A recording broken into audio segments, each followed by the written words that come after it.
بسم اللہ الرحمن الرحیم۔ کاغذات کا تعلق بھی موساد سے، طاہرہ اور افضال سے نہیں تھا۔ پھر تو ویڈیو کیسٹس پر بھی شبہ ہوا، انہیں وی سی آر کے ذریعے دیکھنے سے معلوم ہوا کہ وہ عام انگریزی فلمیں ہیں۔ اینی اور رائٹ بوائے ٹیلی پیتھی کے ذریعے ان ایجنٹوں کے اڈے میں موجود تھے۔ ایک ایجنٹ نے کہا، ہم نے علی کا نام سن کر ہی سمجھ لیا تھا کہ اب طرح طرح سے دشواریوں کا سامنا ہوگا اور ہم جیتی ہوئی بازیاں ہارتے رہیں گے۔ علی نے ان دونوں اٹیچیوں میں ہمارے لیے کچرا بھیجا ہے۔ ان دونوں ٹیلی پیتھی جاننے والوں نے طاہرہ اور افضال کے پاس آ کر کہا، تم دونوں تقریباً 20 سال پرانے اور تجربہ کار ایجنٹ ہو، لیکن اپنا سامان چیک کیے بغیر یہاں کے اہم راز نہیں کچرا لے جا رہے تھے۔ طاہرہ نے پوچھا، یہ کیسے ہو سکتا ہے؟ ہم نے پچھلی رات ایک فائل اور ایک تصویر دیکھی تھی، لیکن اٹیچیوں میں سامان سفر رکھتے وقت چیک نہیں کیا تھا۔ علی نے وہ تمام سامان بدل دیا تھا۔ اینی ڈی سوزا نے کہا، یہ خوش فہمی ختم ہو گئی کہ تمہارا موساد ایجنسی کے راز محفوظ ہیں، وہ سب علی کی فولادی تجوری میں ہیں۔ طاہرہ اور افضال کی پریشانیاں بڑھ گئیں۔ انہوں نے سوچا، اب کیا ہوگا؟ کیا کہا جا سکتا ہے؟ ہم اس کے مقابلے میں ٹیلی پیتھی جانتے نہیں ہیں، لیکن وہ نادیدہ بن کر کامیابی حاصل کر رہا ہے۔ طاہرہ نے کہا، ابھی وہ نادیدہ نہیں ہے، میری بیٹی کے ساتھ شاپنگ کے لیے گیا ہے۔ کیا وہ سائرہ کے ساتھ ٹھوس جسمانی حالت میں ہے؟ کیا وہ شاپنگ کے لیے گیا ہے؟ ہاں، میں نے اپنی آنکھوں سے اسے سائرہ کے ساتھ جاتے دیکھا ہے۔ اینی نے کہا، اوہ رائٹ بوائے، ہمیں اس موقع سے فائدہ اٹھانا چاہیے۔ دونوں ان کے دماغوں سے چلے گئے۔ موقع سے فائدہ اٹھانے والے ہمیشہ ناکام نہیں رہتے، کبھی کوئی موقع کامیابی کا بھی مل جاتا ہے۔ سائرہ اور علی مارکیٹ میں تھے، مختلف دکانوں میں جا کر ضرورت کی چیزیں خرید رہے تھے۔ سائرہ اپنی پسند سے علی کے لیے لباس خرید رہی تھی، ایک نہیں کئی جوڑے اور سوٹ خرید رہی تھی۔ وہ کہہ رہا تھا، اتنے لباس نہ خریدو، میری زندگی خانہ داری میں گزرتی ہے۔ وہ ناراض ہو کر بولی، کیا مجھے چھوڑ کر چلے جاؤ گے؟ میں تمہیں چھوڑنے کا تصور بھی نہیں کر سکتا، اپنے ساتھ تمہیں بھی خانہ بدوش بناؤں گا۔ وہ خوش ہو گئی، پھر تو مجھے بھی کم سے کم شاپنگ کرنی چاہیے، پتہ نہیں تم کب مجھے بگا کر لے جاؤ۔ وہ دونوں ہنسنے لگے، زندگی بہت خوبصورت ہو گئی تھی۔ ایسے ہی وقت بدصورت موڑ آتے ہیں جب زندگی خوبصورت ہوتی ہے۔ ایک بڑے جنرل سٹور کے گراؤنڈ فلور پر دو گن مین نے نشانہ لیا، اس کے اوپر فرسٹ فلور سے تیسرے گن مین نے نشانہ لیتے ہی گولی چلا دی۔ پہلی ٹھائیں کی آواز کے ساتھ ہی گولی سیدھی علی کو آ کر لگی۔ اس نے اچھل کر گرتے ہوئے پکار کر کہا، ممی کم آن ممی۔ وہ سائرہ کو کھینچتے ہوئے فرش پر گرا۔ دکان میں بھگدڑ شروع ہو گئی تھی۔ فرسٹ فلور اور گراؤنڈ فلور سے تڑا تڑ گولیاں برسی جا رہی تھیں۔ علی کا لہو فرش پر بہتا جا رہا تھا۔ آمنہ فرحاد مراقبے میں تھی، اخبار کی اس کے دماغ میں دھماکہ سا ہوا۔ علی سے پکار رہا تھا، ممی کم آن ممی۔ وہ ہڑبڑا کر مراقبے سے نکلی، پھر دوسری ساتھ میں بیٹے کے پاس پہنچ گئی۔ اس نے گولی لگتے ہی اس ماں کی آواز دی تھی، پھر اس سے پہلے کہ دوسری گولی لگتی، گولی نکل کر سایہ بن گیا۔ اس شاپنگ سینٹر میں لوگوں کی نظروں سے اوجھل ہو گیا۔ گراؤنڈ فلور اور فرسٹ فلور پر مورچہ بنانے والے آنکھیں پھاڑ پھاڑ کر دیکھنے لگے۔ وہ نظر نہیں آ رہا تھا، وہ سائرہ کے ساتھ تھا۔ سائرہ موجود تھی، وہ معدوم ہو گیا تھا۔ کوئی بھی آنکھوں والا اسے دیکھ نہیں سکتا تھا، لیکن آمنہ روحانی بصیرت سے بیٹے کو دیکھ رہی تھی۔ وہ سایہ بن کر فرش پر پڑا ہوا تھا۔ وہ ڈوبتے ہوئے ذہن سے کہہ رہا تھا، ممی سائرہ یہ آپ کی۔ اس کی بات ادھوری رہ گئی، وہ بے ہوش ہو گیا۔ سائرہ ایک شوکے سے ٹیک لگائے فرش پر دوزانوں بیٹھی ہوئی تھی، دونوں ہاتھوں سے ادھر ادھر فرش کو ٹٹول کر پوچھ رہی تھی، تم کہاں ہو؟ مجھے بھی چھپا لو، یہ دشمن مجھے مار ڈالیں گے۔ آمنہ نے اس کے مختصر سے خیالات پڑھے، پھر اس کی سوچ میں بولی، مجھے ڈرنا نہیں چاہیے، یہ صرف علی کو ہلاک کرنے آئے تھے۔ یہ قاتل یہودی ہیں، مجھے کوئی نقصان نہیں پہنچائیں گے۔ وہ قاتل وہاں زیادہ دیر نہیں ٹھہر سکتے تھے، گرفتار ہونے کا اندیشہ تھا، اس لیے وہاں سے فرار ہو گئے۔ آمنہ جناب علی اسداللہ تبریزی کے پاس آئی، پھر بولی، یا حضرت میرے علی کی زندگی خطرے میں ہے، خدا کے لیے اسے بچائیں۔ جناب تبریزی نے روحانی ٹیلی پیتھی کے ذریعے اس کے پاس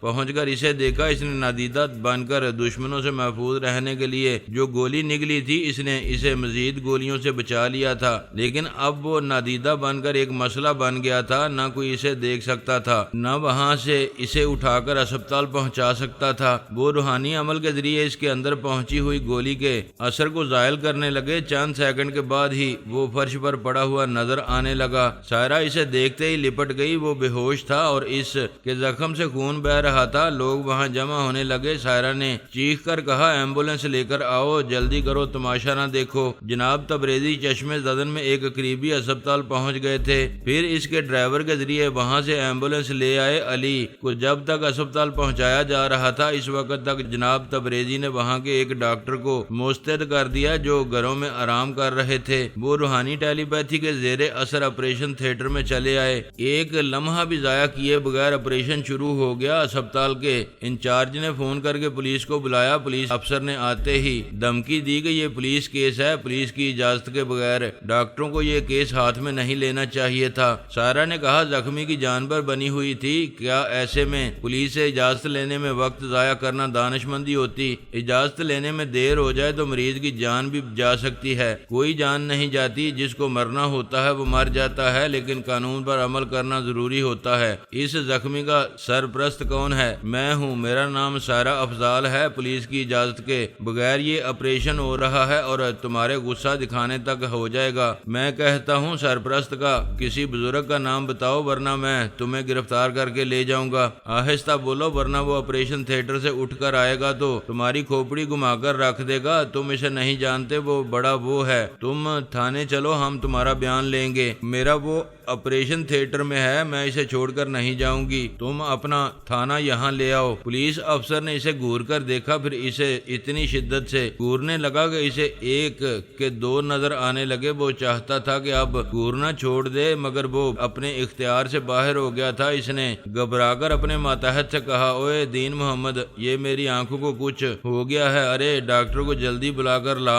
دین محمد وہاں سے گیا۔ وہ اپنی آنکھیں سائرہ کی طرف سے پھیرنا چاہتا تھا، لیکن اس پر سے نظریں نہیں ہٹ رہی تھیں۔ اس نے سائرہ کو نہ دیکھنے کے لیے اپنی دونوں آنکھوں پر ہاتھ رکھنا چاہا، لیکن اس کے دونوں ہاتھ سر پر چلے گئے۔ اس نے پھر کوشش کی تو اس کے دونوں ہاتھ پیٹ پر آ گئے۔ ڈاکٹر نے آ کر پوچھا، کیا بات ہے؟ وہ بولا، میں نے اس لڑکی کو گھور کر دیکھا، تب سے دیکھ رہا ہوں، مجھے ایک کے دو نظر آ رہے ہیں۔ پلیز ڈاکٹر مجھے ٹھیک کرو، ورنہ میری آنکھیں باہر نکل آئیں گی۔ ڈاکٹر نے ایک زور کا تھپڑ اس کے منہ پر رسید کیا۔ تمانچے کا جھٹکا پڑتے ہی آنکھیں سیدھی ہو گئیں۔ افسر نے آنکھیں بند کر کے کھولی، پھر کہا، تھینک یو ڈاکٹر، اب میں پہلے کی طرح دیکھ سکتا ہوں۔ ڈاکٹر نے کہا، آئندہ گھورنے سے توبہ کرو۔ افسر سائرہ سے نظریں چرا کر دوسری طرف چلا گیا۔ اپنے ماتحت سے بولا، میں اس لڑکی کو دیکھنا نہیں چاہتا، اسے پکڑ کر تھانے لے چلو۔ تین سپاہی ایک طرف گئے۔ اس ماتحت نے ایک نرس کو پکڑ کر کہا، تھانے چلو۔ نرس اپنا ہاتھ چھڑانے اور شور مچانے لگی۔ ڈاکٹر نے آ کر پوچھا، کیا بات ہے؟ سسٹر کا ہاتھ چھوڑو۔ ہرگز نہیں، انسپیکٹر صاحب کا حکم ہے، ہم اسے لے جائیں گے۔ انسپیکٹر نے آ کر کہا، میں نے سسٹر کو پکڑنے کے لیے نہیں، اس لڑکی کو پکڑنے کے لیے کہا ہے جو زخمی کو یہاں لائی ہے۔ سپاہی نے نرس کو چھوڑ دیا اور کہا، جناب عالی، ہم اسے پکڑ نہیں سکتے، آپ پکڑ سکیں تو لے چلیں۔ کیا یہ لڑکی کوئی دہشت گرد ہے جسے میں پکڑ نہیں سکوں گا؟ پھر اس نے نرس کا ہاتھ پکڑ کر کہا، تھانے چلو۔ وہ ہاتھ چھڑا کر بولی، مجھے نہیں، اسے پکڑو، کیا دماغ خراب ہو گیا ہے؟ وہ سائرہ کی طرف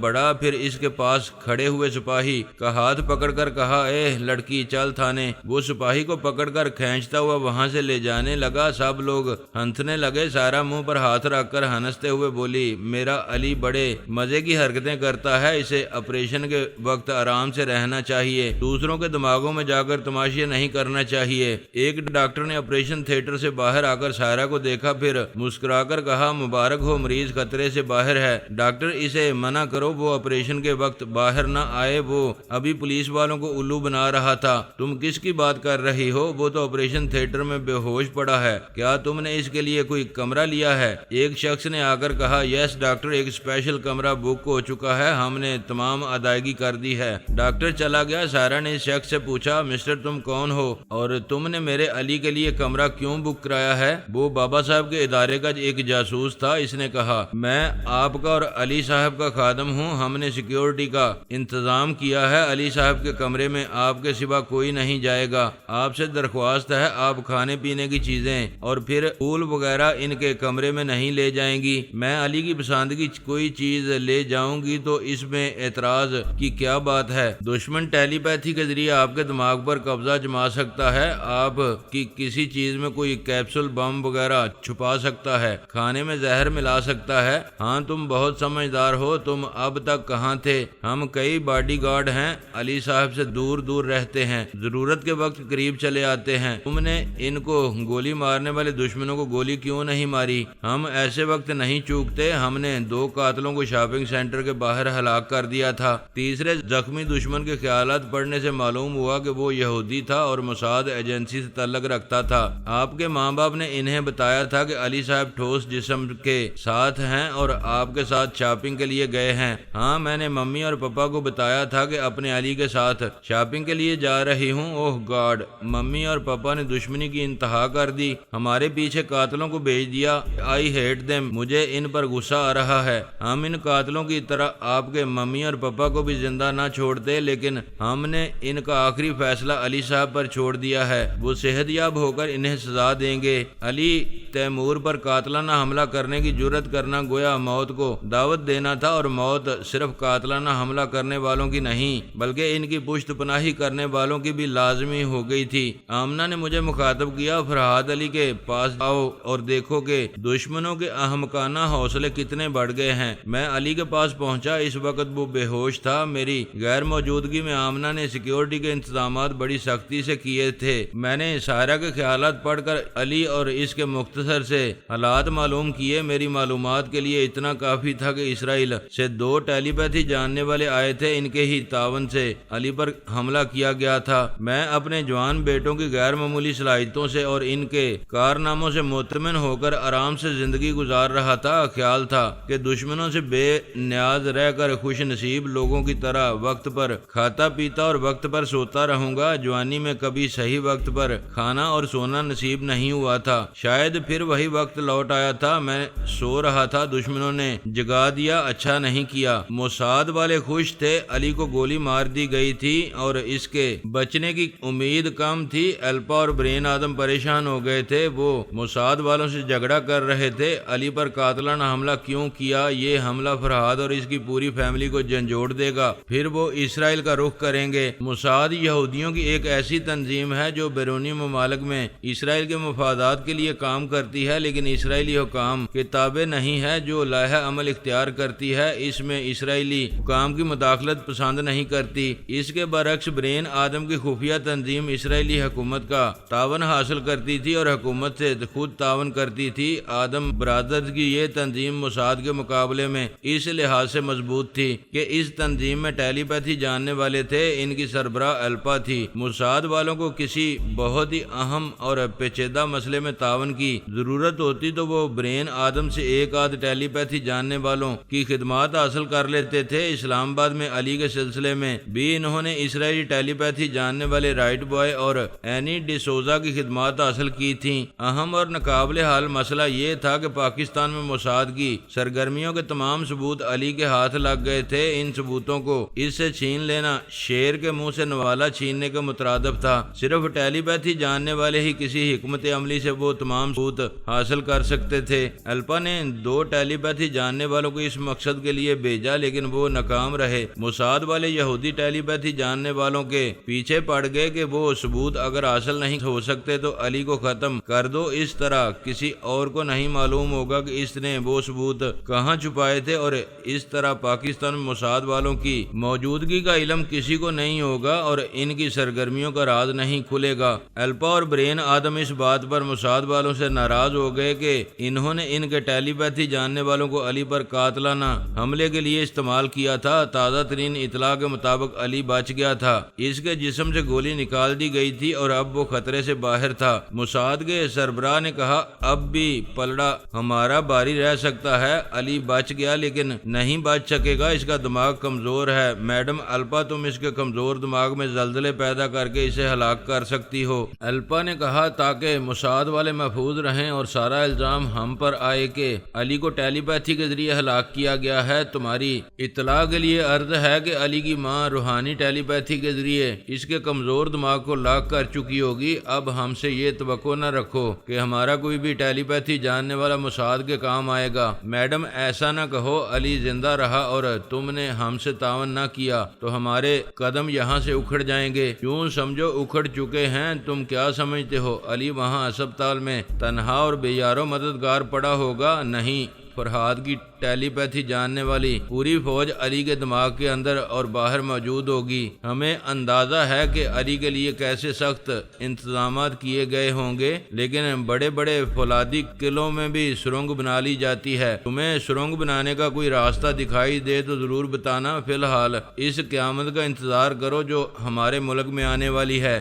الپا اور برین آدم ان دنوں اس لحاظ سے سکون کا سانس لے رہے تھے کہ انہیں ہزاروں بندروں سے نجات مل گئی تھی۔ انہوں نے منکی ماسٹر کو قیدی بنا کر اس شرط پر زندہ رکھا تھا کہ آئندہ کوئی منکی مین اسرائیل کی زمین پر قدم نہیں رکھے گا۔ وہاں ہزاروں کی تعداد میں جو منکی فوج تھی وہ جا چکی تھی۔ میں نے خیال خوانی کے ذریعے ہیرو سے پوچھا، یہ یہودی حکمران اور ٹیلی پیتھی جاننے والے آرام اور سکون سے کیوں ہیں؟ ہیرو نے کہا، میں نے اور جمیلہ نے جب سے علی کے بارے میں سنا ہے تب سے ہمارے اندر لاوا پک رہا ہے۔ ہم یہاں زلزلے پیدا کر سکتے ہیں لیکن بابا صاحب کے ادارے سے حکم کے منتظر ہیں۔ میں ہدایت دے رہا ہوں، تم اور جمیلہ نادیدہ رہ کر تمام ٹارچر سیل اور خفیہ قید خانوں میں جا کر دیکھو کہ منکی ماسٹر کو کہاں چھپا کر قید میں رکھا گیا ہے۔ اس سلسلے میں باربرا ٹیلی پیتھی کے ذریعے تمہاری رہنمائی کرے گی۔ باربرا ہندوستان گئی ہوئی ہے، وہ پارس کے ساتھ رہنا چاہتی ہے۔ وہ دونوں تمہارے پاس آئیں گے۔ میں نے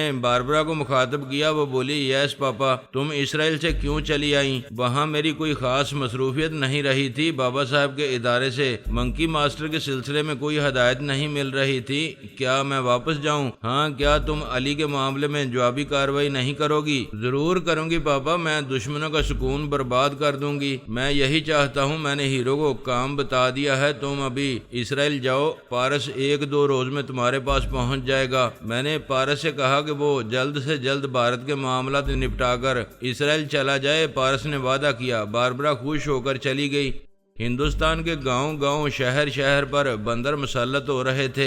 اصل حکمرانی طاقت اور ہتھیار سے نہیں کی جاتی بلکہ محبت اور عقیدت کے سہارے کی جاتی ہے۔ ہندو اپنے دھرم کے معاملے میں اور دیوی دیوتاؤں کے معاملے میں بڑے عقیدت مند ہوتے ہیں۔ منکی برادر ان کی عقیدت مندی سے فائدہ اٹھا کر ان کے دلوں پر حکومت کر رہا تھا، اور جو عوام کے دلوں پر حکومت کرتے ہیں ان کی حکمرانی پورے ملک میں ہوتی ہے۔ دیوی اپنے دیش سے ان کے قدم اکھاڑنے کی ہر ممکن کوشش کر رہی تھی۔ پارس کو برادر کبیر سمجھ کر اس کا تعاون حاصل کرنا چاہتی تھی، لیکن برادر کبیر اس کے ساتھ وقت گزارنا اور اسے اپنا لائف پارٹنر بنانا چاہتا تھا۔ یہ شرط ناقابل عمل تھی۔ دیوی نے کبھی کسی مرد کو چھونے کی اجازت نہیں دی تھی۔ چھونا تو دور کی بات ہے، وہ دیوی کی حیثیت سے کسی کے سامنے نہیں آتی تھی، اور اس لیے برادر کبیر کی شرط پوری کرنے اس کے پاس نہیں جا سکتی تھی۔ اس شرط کی وجہ سے دونوں میں اختلاف پیدا ہو گیا تھا۔ دیوی نے فیصلہ کیا تھا کہ وہ تنہا جدوجہد کر کے تمام بندروں کو اپنے دیش سے بھگا دے گی۔ برادر کبیر کی اہمیت اس لیے بھی تھی کہ وہ غیر معمولی ذہانت سے کام لیا کرتا تھا۔ دیوی نے بھی ذہانت سے سوچا تو اسے بندروں کی کمزوری یاد آئی۔ وہ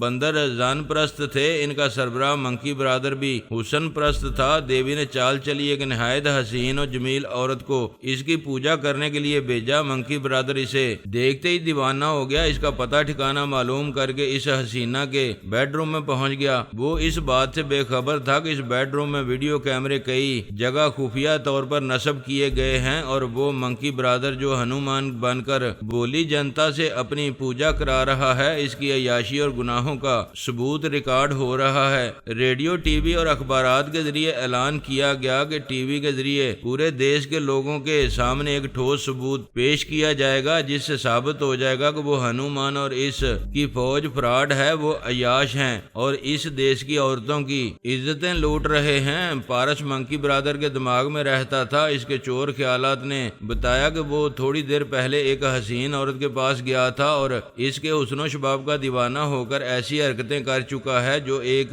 ہنومان کبھی نہیں کرتا۔ یہ معلوم ہوتے ہی پارس اس کا توڑ کرنے لگا۔ دیوی نے اور بھارتی حکام نے منکی برادر کے خلاف وہ ویڈیو فلم دکھانے کے لیے ہر شہر کے چوراہوں پر بڑے بڑے ٹی وی نصب کیے تھے، دیہاتوں میں موبائل وین بھیجی تھیں تاکہ غریب گاؤں والے بھی منکی برادر کے گناہوں کو دیکھیں جو ہنومان بن کر پوری جنتا کو بیوقوف بنا رہا ہے۔ وقت مقررہ پر سیٹلائٹ کے ذریعے شہر شہر، گاؤں گاؤں اور گھر گھر وہ پروگرام پیش کیا گیا جہاں سے پیش کیا جا رہا تھا۔ وہاں کے پروجیکشن روم میں پارس ایک اور ویڈیو کیسٹ کے ساتھ موجود تھا۔ جب وہ پروگرام شروع ہوا تو اس دیش کے کروڑوں لوگ ٹی وی اسکرین پر وہ منظر دیکھنے لگے۔ منظر یہ تھا کہ ایک حسین عورت اپنے بیڈ روم میں لباس بدل رہی تھی۔ ایسے وقت منکی برادر وہاں آ گیا۔ وہ سہم کر بولی، آپ یہاں کیوں آئے ہیں؟ بولا، تم نے بلایا تھا۔ عورت نے کہا، میں نے بیڈ روم میں نہیں بلایا تھا، میں تمہیں درشن دے رہا ہوں، تم اپنی سندرتا اور جوانی مجھے دو۔ اس حسینہ نے پوچھا، کیا تم ہر رات کسی عورت کے ساتھ رہتے ہو؟ ہاں، جو مجھے خوش کرتی ہے میں اسے مالا مال کر دیتا ہوں۔ تم جنتا کو اور حسین عورتوں کو دینے کے لیے اتنی دولت کہاں سے لاتے ہو؟ میرے تمام منکی مین نادیدہ رہ کر کسی سرکاری خزانے سے لے آتے ہیں، کبھی بڑے بڑے سرمایہ داروں کی تجوریاں خالی کرتے ہیں۔ اس عورت نے کہا کہ وہ لالچی نہیں ہے، دولت کے عوض عزت نہیں دے گی۔ اس کے انکار پر منکی برادر نے آ کر اسے پکڑ لیا اور جبرن اسے حاصل کرنے کی کوشش کرنے لگا۔ وہ ایسا منظر تھا جسے ٹی وی اسکرین پر دیکھ کر لوگ مشتعل ہو رہے تھے اور بندروں کے خلاف بولنے لگے تھے۔ ایسے وقت پارس پروجیکشن روم میں تھا۔ اس نے پروجیکٹر میں کیسٹ بدل دیا۔ اس پروجیکٹر کو ہینڈل کرنے والے کے دماغ پر حاوی ہو گیا۔ اس نے بڑی پھرتی سے دیوی کا تیار کردہ کیسٹ نکال کر پارس کا لایا ہوا کیسٹ رکھ دیا۔ اب پورے دیش کے ٹی وی اسکرین پر ویڈیو کیمرہ اور شوٹنگ کرنے والے نظر آ رہے تھے۔ ایک ڈائریکٹر کہہ رہا تھا کہ کٹ کرو، یہ سین کٹ کرو، یہ غلط ہو گیا ہے، تم ہنومان کا رول صحیح نہیں کر رہے ہو۔ تمہیں عزت لوٹنے سے پہلے اس عورت کے کپڑے پھاڑنے چاہیے۔ جب اس دیش کی ناری کا لباس پھاڑو گے تو جنتا غصے میں آئے گی اور اس دیش سے ہنومان کو بھگا دے گی۔ اسکرین پر جو ہنومان نظر آ رہا تھا، اس نے اپنے چہرے سے ہنومان کا ماسک اتارتے ہوئے کہا، ہمارے دیش میں جو بجرنگ بلی آئے ہیں وہ بڑے گیانی ہیں، وہ ہماری اس چال کو ناکام بنا دیں گے۔ مجھے معاف کرو، میں نقلی ہنومان نہیں بنوں گا۔ دیوی خیال خوانی کے ذریعے وہاں کے حکام اور فوج کے اعلیٰ افسران کے درمیان تھی۔ پروگرام میں ایسی غیر متوقع تبدیلی دیکھ کر چیخ پڑی، کہنے لگی، یہ فراڈ ہے، کیسٹ تبدیل کیا گیا ہے۔ وہ فوراً خیال خوانی کے ذریعے پروجیکشن روم میں پہنچی۔ اس وقت تک پارس وہ کیسٹ لے کر نادیدہ ہو گیا تھا جسے دیوی نے تیار کیا تھا۔ اس نے خیال خوانی کے ذریعے پوچھا، میرا کیسٹ کہاں ہے؟ آپریٹر نے کہا، یہ ابھی اسکرین پر دکھایا جا رہا ہے، یہ میرا نہیں ہے، دوسرا ہے، کسی نے تبدیل کیا ہے۔ میں یہ پروگرام دکھا رہا ہوں، میں نے کیسٹ تبدیل نہیں کیا ہے، یہ وہی کیسٹ ہے۔ دیوی سمجھ گئی آپریٹر کو غائب دماغ کر کے تبدیلی کی گئی ہے، اس بیچارے سے الجھنا فضول ہے۔